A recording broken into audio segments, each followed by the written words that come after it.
Hello kids! Let's learn how to count to 10 in Croatian. Kako brojiti do 10. Pa krenimo. 1. Auto. Tell me, how many vehicles do you see?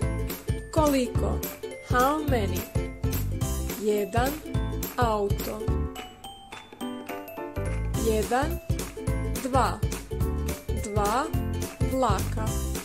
How many do you see? Koliko? 2 vlaka. 1, 2, 3. 3 aviona. Koliko? 3 aviona. 1, 2, 3, 4. 4 broda. Koliko? 4 broda.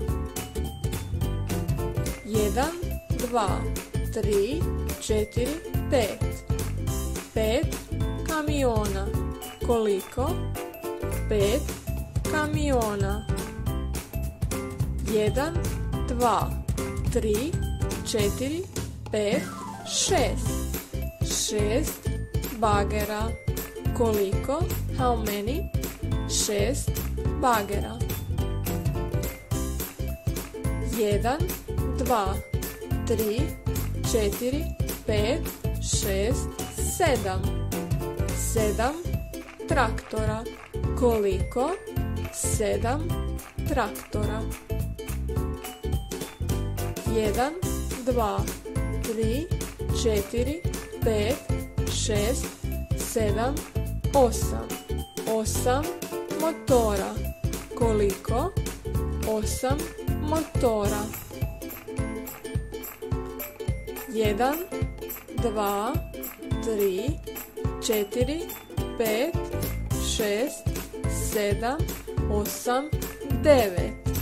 9 auta. Koliko?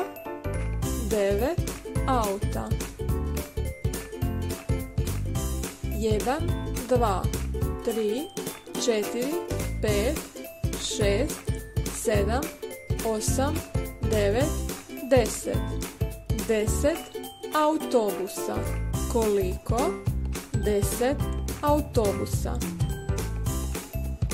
Good job, kids! Bravo, djeco! You've learned how to count to 10 in Croatian and you've learned some vehicle names too. That's awesome! Bravo! See you soon!